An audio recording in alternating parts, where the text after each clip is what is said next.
حسبي ربي جل الله ما في قلبي غير الله نور محمد صلى الله لا إله إلا الله حسبي ربي جل الله ما في.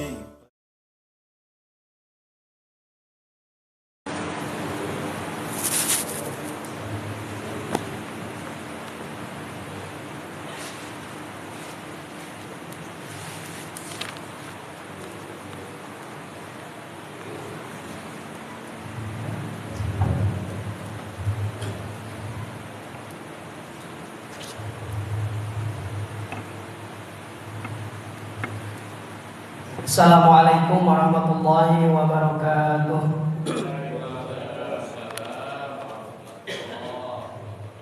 Belakang dimatiin dulu kipasnya.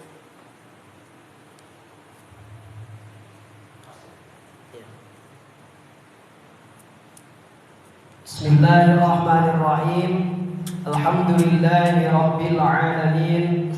Wa bihi nasta'in ala umuri dunya waddin.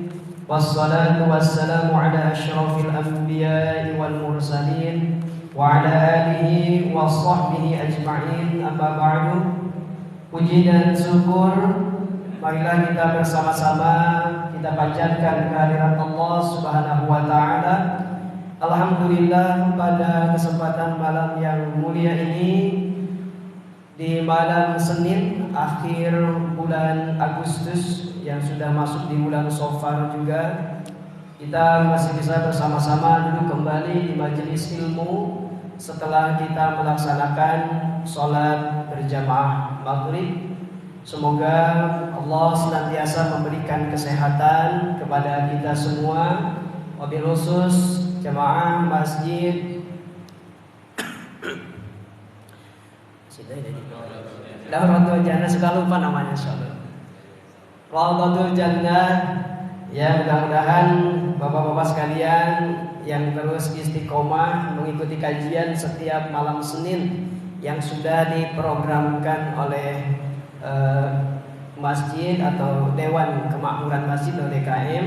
Semoga senantiasa bisa mengikutinya sehingga ini menjadi bekal kita dalam kehidupan kita sehari-hari, terutama dalam bekal ibadah kita kepada Allah Subhanahu wa taala. Shalawat dan salam semoga senantiasa dicurah limpahkan kepada junjungan alam baginda Nabi besar Muhammad sallallahu alaihi wasallam, kepada seluruh keluarganya, sahabat-sahabatnya, para tabi'in, juga seluruh pengikutnya. Insyaallah kita wabil khusus yang saat ini kita mengikuti kajian, semoga mendapatkan syafaatul uzma di yaumul qiyamah dan diakui sebagai umatnya Nabi Muhammad sallallahu alaihi wasallam. Karena di antara kita ini banyak pengen diakui Nabi, umatnya Nabi, pengen dapat syafaat, tapi diajak ngaji nggak mau, diajak ngamalin sunnahnya Nabi tidak mau. Nah, mudah-mudahan Allah berikan keimanan yang kuat sehingga kita bisa istiqomah melaksanakan, mengikuti, taat tentang ajaran yang disampaikan oleh baginda Nabi Muhammad SAW. Amin ya rabbal alamin. Ya, kita sama-sama hormati Ketua DKM Masjid Rawdatul Jannah dan jamaah sekalian, para pengurus juga. Semoga Allah senantiasa berikan kesehatan lahir dan batin sehingga tetap eksis melaksanakan atau merencanakan kegiatan atau program-program masjid ini, ya, Masjid Rawdatul Jannah. Sebelum kita mulai, mari kita bacakan suratul Fatihah untuk pengarang kitab Surah Taufik. Mudah-mudahan dengan wasilah surat Al-Fatihah ini keberkahan kita dapatkan sehingga bisa dan dimudahkan untuk memahami apa isi-isi daripada materi yang terdapat di dalam kitab ini. Amin ya rabbal alamin. Ala hadihi ya wa ala kulli niyatin shalihatin billahi ta'ala. Syusun ila hadrati Syekh Muhammad Nawawi wa ila hadrati Syekh Abdullah bin Husain bin Tahir bin Muhammad bin Qashim Ba'alawi. Nafa'ana bi ulumi al-Fatiha. بالله من الشيطان الرجيم. بسم الله الرحمن الرحيم. الحمد لله رب العالمين الرحمن الرحيم مالك يوم الدين. إياك نعبد وإياك نستعين اهدنا الصراط المستقيم صراط الذين أنعمت عليهم غير المغضوب عليهم ولا الضالين.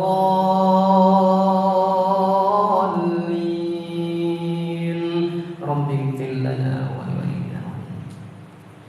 Fatihah kedua kita khususkan untuk saudara-saudara kita yang sedang sakit, apabila yang sakit yang dirawat di rumah sakit maupun di rumahnya masing-masing.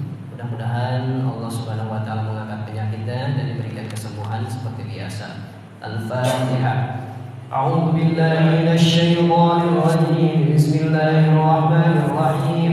Alhamdulillahi rabbil alamin. Arrahmanir rahim. Maliki yaumiddin. Iyyaka na'budu wa iyyaka nasta'in. Ihdinas siratal mustaqim. Siratal ladzina an'amta 'alaihim ghairil maghdubi 'alaihim waladdallin. Rabbi ighfir lana. Bismillahirrahmanirrahim. Kita lanjutkan kajian malam Senin di Ahad keempat dengan kitab Sulamut Taufik. Hari ini kita akan membahas tentang kewajiban atau hukum-hukum yang berkaitan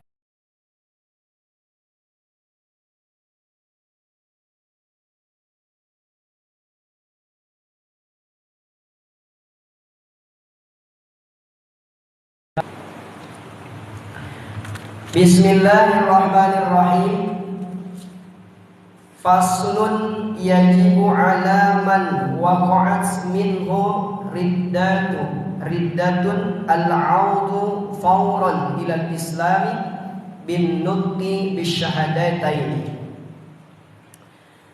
Pasal ini adalah sebuah pasal, faslun sebuah pasal fi ahkamil murtadi, dalam menjelaskan terkait hukum-hukum yang berkaitan dengan orang-orang yang murtad.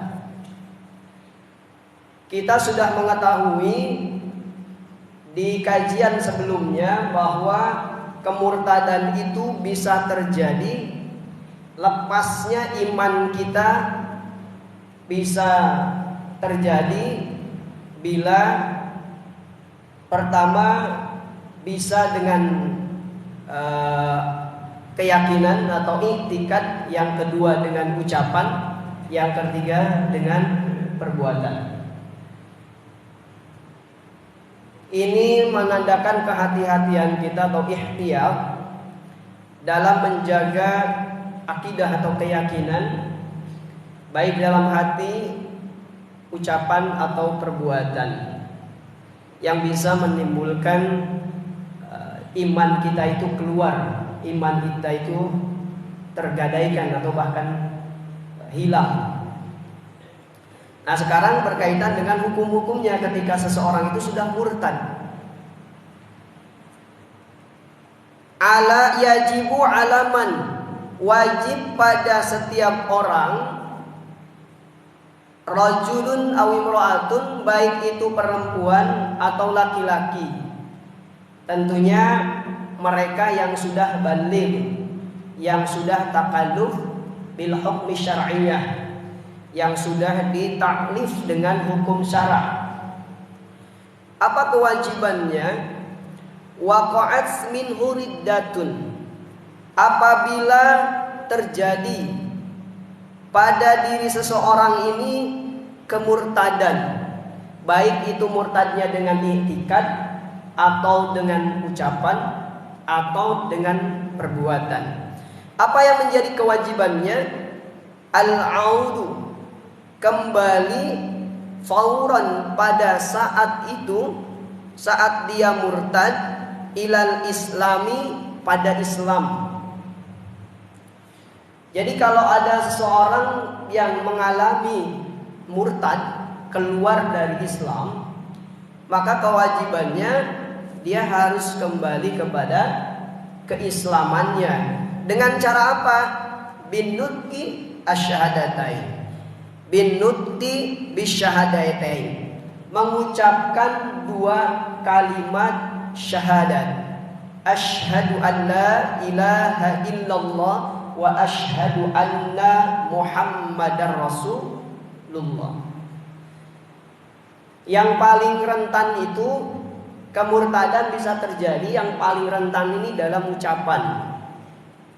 Karena ketika seseorang ini menyampaikan atau melontarkan bahasa atau ucapan, yang ucapan itu bisa menimbulkan kemurtadan, yang bisa menghilangkan akan adanya Allah Subhanahu wa taala, maka terjadilah kemurtadan. Contoh seperti ini. Orang itu kalau nggak ada saya pasti mati.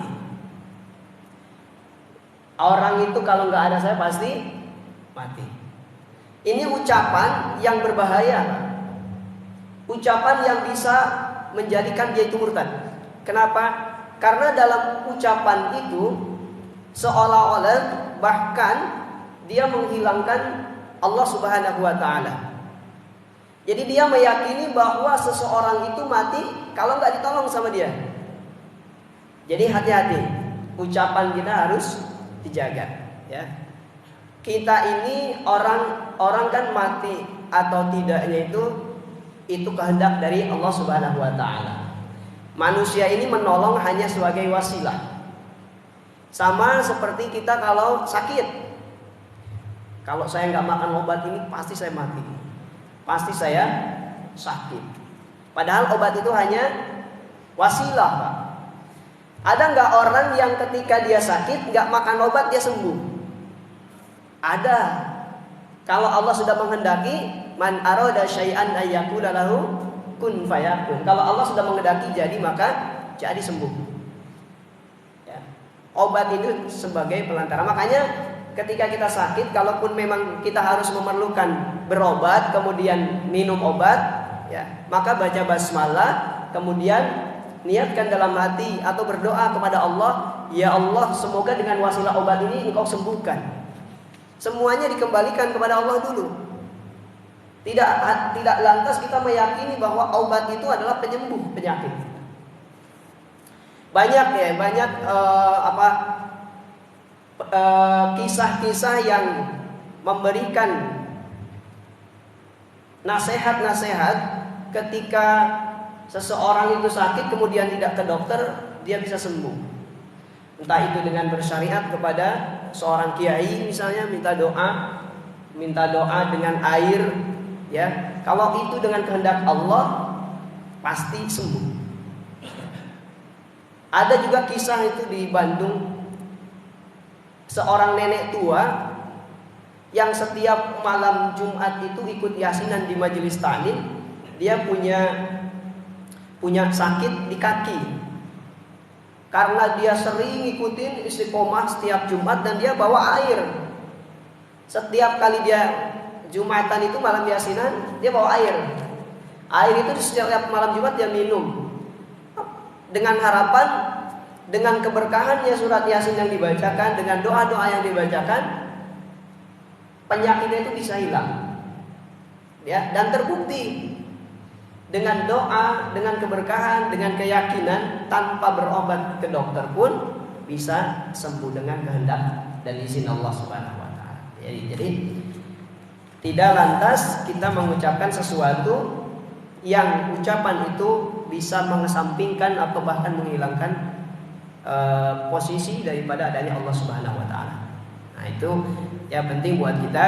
Segala sesuatu yang itu menjadi ikhtiar, menjadi wasilah, maka serahkan kepada Allah, ya. Sesuatu itu menjadi wasilah, semoga dengan wasilah makan obat, minum obat, dengan wasilah berobat ke dokter dan sebagainya bisa sembuh penyakit saya. Kemudian yang kedua, jadi ucapan syahadat itu dilakukan ketika seseorang itu murtad, keluar dari Islam, maka saat itu juga dia harus mengucapkan syahadat. Kemudian jika dia ini keluar atau murtad, tetapi dia masih misalnya melakukan ibadah sholat misalnya. Di dalam sholat itu kan kita ada ucapan syahadat, ya. Jadi tidak lantas dia mengucapkan syahadat, karena di dalam sholat pun itu ada syahadat. Bisa jadi kemurtadan yang dia lakukan dengan ucapan itu tidak disengaja, atau bahkan keceplosan, ya. Maka balik lagi langsung ucapkan syahadatain. Wal iqla'u amma waqa'at bihi ar-ridatu. Kemudian yang kedua, kewajiban yang harus dilakukan saat orang itu murtad adalah menjauhkan diri atau mencabut daripada perkara yang bisa membuatnya itu dia murtad. Nah, kalau setelah dia tahu bahwa ucapan itu bisa membuat dia murtad, maka ditinggalkan. Jangan pernah diulang kembali, ya. Jangan pernah diucapkan kembali. Nah, itu kewajibannya. Kemudian wayajibu alaihi an-nadmu ala ma sadara minhu. Kewajiban yang berikutnya kepada seseorang yang murtad, an-nadmu. An-nadmu ini merasa menyesal atas iktikad atau ucapan atau perbuatannya yang bisa membuat dia itu murtad, ya. Dia harus menyesali perbuatannya sehingga dia bisa kembali menjadi Islam. Apa sih itu Islam? Dalam kitab Irsyadul Ibad, ketika saat Nabi SAW kedatangan seseorang yang mana orang ini datangnya tidak diketahui oleh sahabat saat itu, saat sahabat ini berkumpul dengan Nabi SAW, kemudian tiba-tiba datang seseorang menggunakan baju putih, rambutnya hitam, dan dia duduk langsung di depan Nabi SAW. Kemudian dia melontarkan pertanyaan kepada baginda Rasulullah SAW. Ma huwal Islam? Ya, akhbirni 'anil Islami. Sampaikan kepada saya Muhammad, apa itu Islam? Kemudian Nabi SAW menjawab, an tashhada an la ilaha illallah. Islam itu mengucapkan persaksian bahwa tiada Tuhan yang wajib disembah kecuali hanya Allah, wa anna Muhammadar Rasulullah, dan sesungguhnya Muhammad adalah utusan Allah, wa tuqimas shalah, mendirikan salat, wa tu'tiyaz zakat, membayar zakat, kemudian wa tasum Ramadan, berpuasa di bulan suci Ramadan, wa hijjul baita in istata'a ilaihi sabila, kemudian berangkat haji ke Baitullah apabila dia sudah mampu. Ini yang dimaksudkan Nabi SAW tentang jawabannya kepada seseorang itu. Shaddaqta, kata orang tersebut, benar engkau. Jadi orang ini mengutarakan pertanyaan, kemudian membenarkan jawaban Rasulullah SAW tentang Islam. Di akhir riwayat ini, kisah ini, ternyata yang datang tadi itu seorang pria adalah malaikat Jibril alaihi salam. Malaikat Jibril datang kepada Rasul menanyakan apa itu Islam, apa itu ihsan, apa itu iman. Tentang Islam yang tadi disampaikan Nabi dengan jawabannya asyhadu an la ilaha illallah wa anna Muhammadar Rasulullah wa tuqimas shalah. Ini baik-baik kita perhatikan jawaban Nabi. Islam itu selain syahadat adalah melakukan atau mendirikan sholat. Jadi jika di antara orang-orang sekitar kita pada saat ini, saat dia tidak melakukan sholat, entah itu disengaja, terutama yang disengaja, atau yang tidak sengaja, bahkan dia meyakini sholat itu perintah tapi tidak melaksanakan, dia mengaku Islam tapi tidak melaksanakan sholat, maka ini salah satu adalah dia sudah terkikis 50% daripada keislamannya.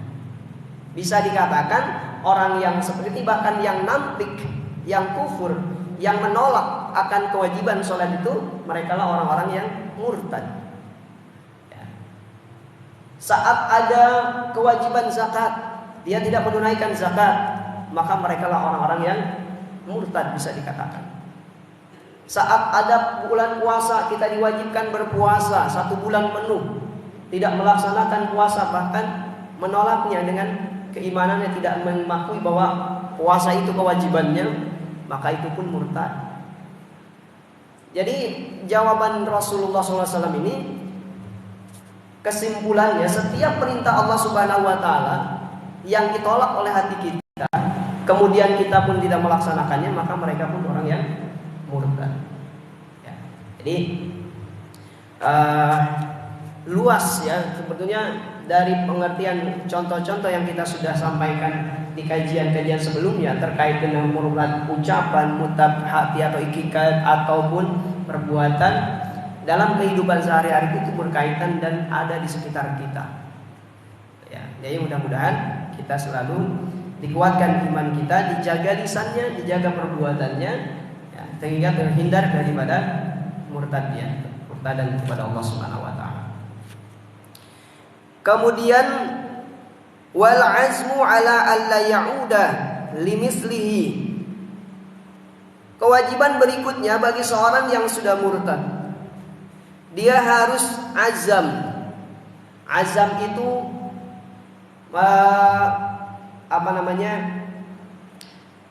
akan melakukan sesuatu di kemudian hari, ya, hendak bukan niat. Yang azam itu tidak melakukan, saya tidak akan melakukan lagi pada waktu yang akan datang. Itu sudah ada azam dalam hati, i'tikad dalam hati, tidak akan melakukan kemurtadan lagi. Nah, itu azam.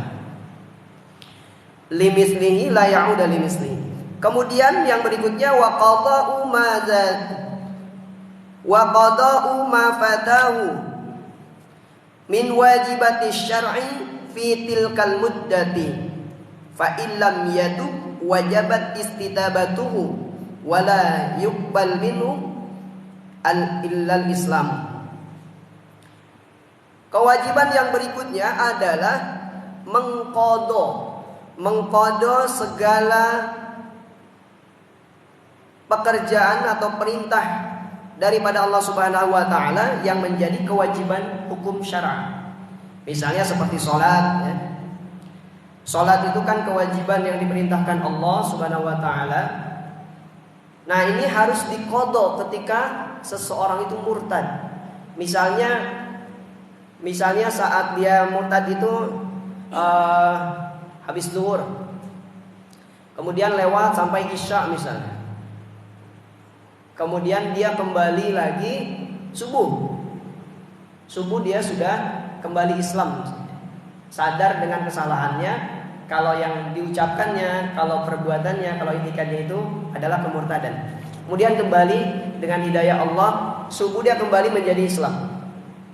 Maka sholat asar, maghrib, isya, dan subuh itu harus diqadha oleh orang yang murtad tadi.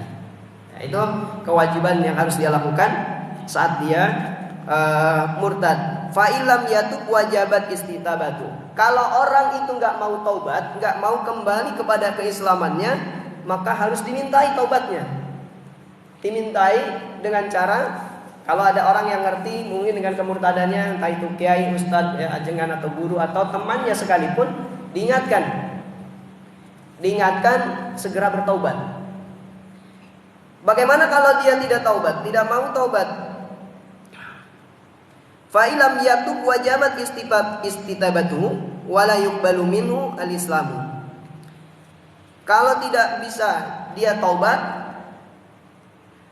tetap dalam keyakinan dia, ya, dalam kondisi saat itu dia murtad, maka di sini yang paling eksis, ya, yang paling ekstrim, ini awil qatli, dibunuh. Itu mungkin berlaku pada zaman Nabi SAW ya. Karena kita Indonesia belum sepenuhnya menggunakan hukum Islam, maka kalau kita main-main dengan hukum itu ya, kita ada orang yang murtad, kita tahu kalau dia murtad, main bunuh aja, kita di penjara. Jadi nggak bisa sembarang. Ini diserahkan kepada imam ya. Kalau imam di sini berarti ke pemerintahan. Itu yang punya kewajiban. Wa yabtulu biha. Kemudian batal biha daripadanya saumuhu, saumnya. Kalau dia saat itu sedang berpuasa, puasanya batal. Kemudian wa tayammumuhu, kalau dia punya tayammum batal juga. Wa nikahuhu, dan nikahnya pun batal. Nikahnya batal saat itu, saat dia keluar dari Islam. Tapi ada dua ya, ada dua kategori. Kalau seorang suami istri, salah satu di antara atau keduanya itu murtad, pertama kalau belum didukhul. Belum didukhul itu belum berhubungan suami istri. Saat ada suami istri ini murtad kedua-duanya atau salah satu di antaranya murtad, kemudian belum melakukan hubungan suami istri, maka saat itu juga mereka murtad. Kalau yang melakukan murtadan itu berdua, dua-duanya suami istri, berarti dua-duanya murtad. Kalau suaminya saja berarti suaminya yang murtad. Kalau istrinya saja berarti istrinya yang murtad. Tapi kalau sudah didukhul, sudah berhubungan suami istri, maka itu masih ditangguhkan kemurtadannya. Artinya kalau dia masih taubat kemudian kembali ke Islam, maka tidak jadi itu hanya hanya jatuh talak satu, hanya jatuh talak satu. Tapi kalau dia misalnya suaminya yang murtad, dia sudah didukhul, sudah berhubungan suami istri, maka talak satu itu otomatis langsung jatuh. Tadi tidak cerai, talak satu. Nah suaminya ini masih melakukan sholat, karena mungkin bisa jadi dia nggak sengaja melakukan kemurtadan dengan ucapan, perbuatan atau etikat. Nah dia masih melakukan sholat, maka di dalam sholat itu kan ada syahadatain. Maka seketika itu dia sudah kembali kepada Islamnya, karena dia sudah mengucapkan tadi syahadatain di dalam sholat. Kalau dia tidak mau taubat, tidak sadar dengan kesalahannya bahwa itu murtad, sampai waktu iddahnya selesai. Jadi perempuan yang tadi sebagai istrinya itu, karena suaminya ini sudah murtad, kemudian dengan kemurtadan itu otomatis jatuh talak satu, otomatis istrinya ada masa iddah. Dari masa iddah itu, kalau suaminya tidak kembali kepada Islam, maka jatuhlah talaknya sampai talak 2, bahkan bisa jadi talak 3. Tapi kalau masa iddah ini suaminya ya masih bisa kembali kepada Islam, maka hanya jatuh talak 1. Ya, ini jadi itu nanti berhubungan dengan fikih itu ya. Fikih. Tapi yang harus diperhatikan di antara suami istri ketika mereka melakukan kemurtadan, maka akan jatuh talak, bahkan cerai. Kalau sebelum didukhul itu cerai langsung, tidak bisa mereka kembali menjadi suami istri lagi. Kalaupun mau nanti ada muhalil, harus ada muhalil yang menghalalkan di antara mereka. Jadi suaminya harus nikah lagi dulu, istrinya harus nikah lagi dulu dengan laki-laki lain, suaminya nikah dengan perempuan lain, dengan syarat dan ketentuan. Setelah mereka masing-masing menikah, kemudian mereka cerai, masa iddah selesai, baru mereka bisa kembali lagi. Dan itu pun diakadkan kembali seperti akad biasa, ada rukunnya. Ya. Nah ini kejadian saat orang itu murtad maka nikahnya seperti itu. Qabla dukhuli wa kadzalika ba'dahu illam ya'ud ilal islami fil iddah wa la yasihu aqdun nikah. Ya. Jadi ini nasihat atau hukum-hukum yang bila terjadi pada seseorang yang melakukan kemurtadan. Wa tahrumu dan haram zabihatuhu. Zabihah itu penyembelihan seseorang yang saat itu dia murtad, ya. Jadi kalau orang murtad nyembelihnya haram. Nyembelih hewan, ayam, nah itu haram hukumnya. Kambing orang murtad haram hukumnya. Wala yarisu wala yurasu. Tidak bisa menjadi ahli waris, juga tidak bisa mewarisi. Karena anak, istri atau suami yang diantara mereka salah satunya murtad, misalnya taruh suaminya ini murtad, dia punya anak laki-laki 1, istri 1. Kalau dalam hukum Islam, suaminya mati, meninggal, kemudian meninggalkan harta yang banyak menjadi harta warisan. Harta warisannya dibagikan nantinya kepada anak istri dan keluarga yang lain yang berhak menerima. Nah, kalau suaminya ini yang punya harta banyak meninggal, tapi sebelum meninggal ini dia murtad, maka tiada bisa mewarisi dari hartanya. Atau istrinya yang meninggal, ini juga sama, anaknya tidak bisa menjadi ahli waris, tidak bisa mendapatkan warisan daripada harta bapaknya atau ibunya. Jadi terputus nasabnya kalau orang murtad ini. Orang murtad ini terputus nasab antara anak dengan ayah, anak dengan ibu, ya, suami yang istri yang tadi ya, tentang nikahnya. Nah ini makanya kalau ada di antara kita ini orang yang murtad, keluar dari Islam, mereka sudah tidak boleh lagi, ya, mereka sudah tidak satu nasab lagi. Yang bahaya nanti, yang bahaya kedepannya ketika anaknya ini misalnya menikah, kemudian punya anak menikah, walinya kan harus bapaknya. Kalau bapaknya murtad nggak bisa jadi wali itu, karena dia sudah nasab. Waktunya walinya adalah kalau dia punya kakak orang laki-laki, mereka laki-laki. Kalau tidak ada, kalau walinya adalah wali hakim. Ya. Nah ini. Wala yusalla alaihi wala yusalu wala yakufu wala yudfanu. Orang murtad ini saat dia murtad kemudian tidak hendak kembali, kemudian mati, maka tidak boleh disolatkan, tidak boleh dimandikan, tidak boleh dikafani, tidak boleh dikuburkan. Kalau nggak dikuburkan diapain? Dibakar. Ya ini ya, ini hukum-hukum yang terjadi apabila seseorang itu murtad. Wa maluhu fai'un, dan hartanya balik kepada orang muslim.